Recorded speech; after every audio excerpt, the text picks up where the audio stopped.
This is 5 on your side at 5, focused on you. Tonight, the Lincoln County community is remembering 3 teens killed in a crash. An 18-year-old, a 17-year-old, and a 15-year-old died. Thanks for joining us. I'm Mike Bush. I'm Kelly Jackson. 2 others were seriously injured in the crash.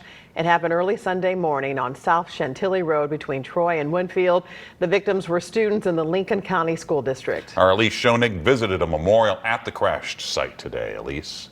Well, showing up to school, work, or anything else felt impossible for the family and friends I saw gathered today. They were mourning the loss of 3 people they loved and lost early Sunday morning. Now, friends and family confirmed to me that a 15-year-old named Caden, a 17-year-old named Emily, and an 18-year-old named Will were all killed. Now, a 20-year-old named Trevor and a 17-year-old named Haley both survived but were seriously injured.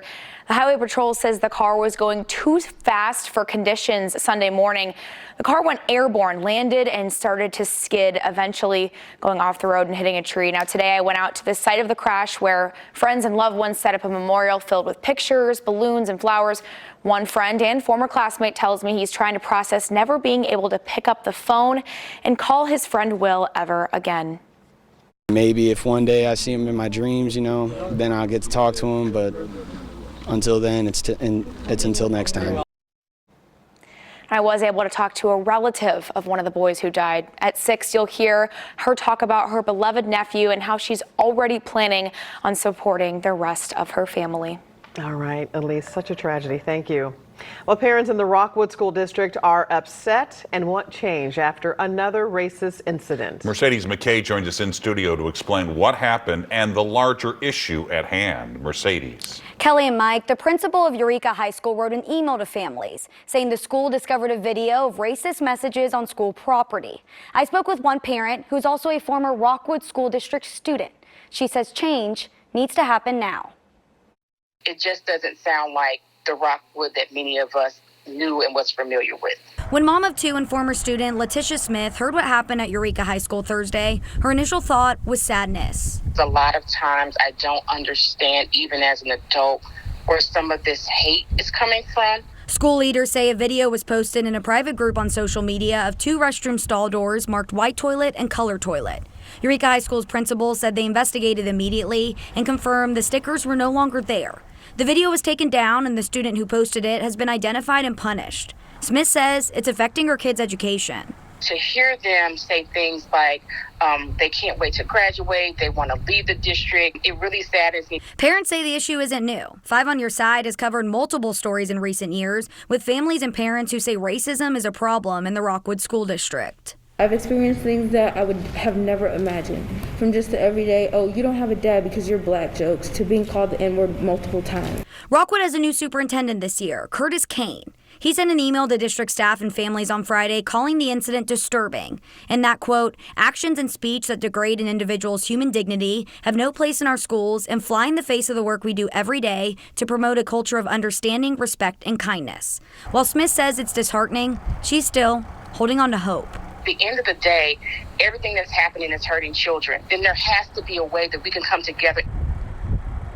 We did reach out to the Rockwood School District to see if the superintendent or any other administrator would agree to talk about this incident and what the district can do moving forward. They declined an interview at this time. Now, I did speak with several other parents over the phone who told me their kids have had similar negative experiences.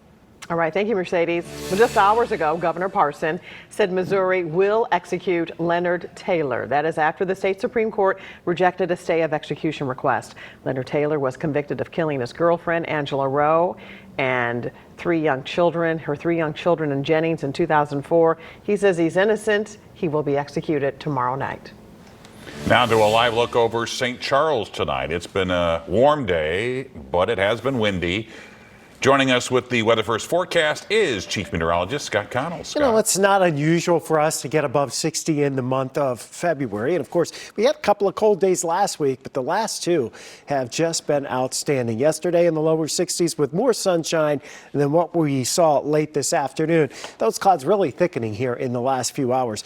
Looking over at Edwardsville, we are kind of winding down the workday there. Traffic there in Madison County on the move. Temperatures close to 60 right now. now.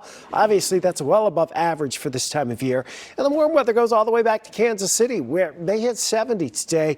But right behind that, there is a front, and that is bringing some cooler air back to reality for parts of the upper Midwest. And eventually, some of that slightly cooler air will head our way. Now, the clouds that are out there this evening don't produce rain. Temperatures holding steady, maybe just dropping a few more degrees into the mid-50s, and they may actually go up as we head towards midnight. A couple of stray showers around towards midnight, and then tomorrow we'll have that front south of St. Louis. What happens after that makes it interesting for Wednesday. We'll see you in a few minutes, Mike. And for the latest Weather First forecast, just text the word weather to 314-425-5355.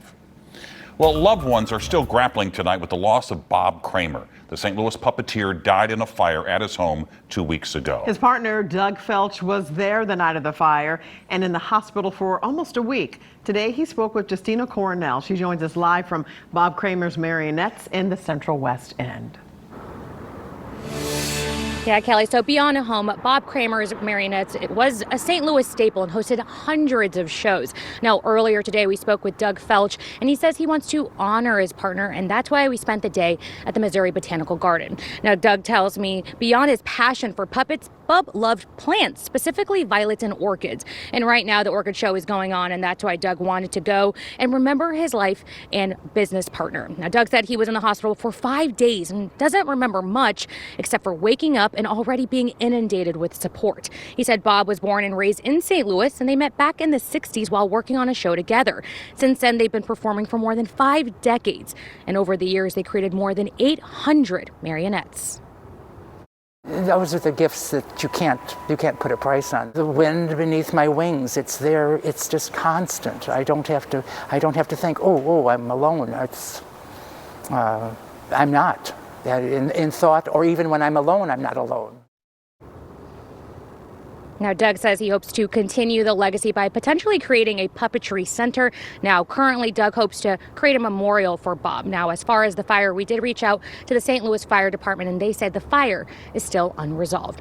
Reporting in the Central West End, Justina Coronel, 5 on your side.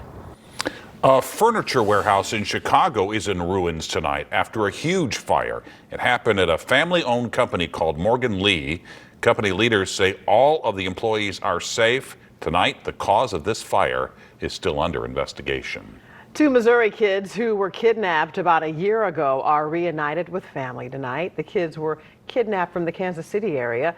They were found at a grocery store in Florida with a parent who did not have custody of them. The woman is now behind bars.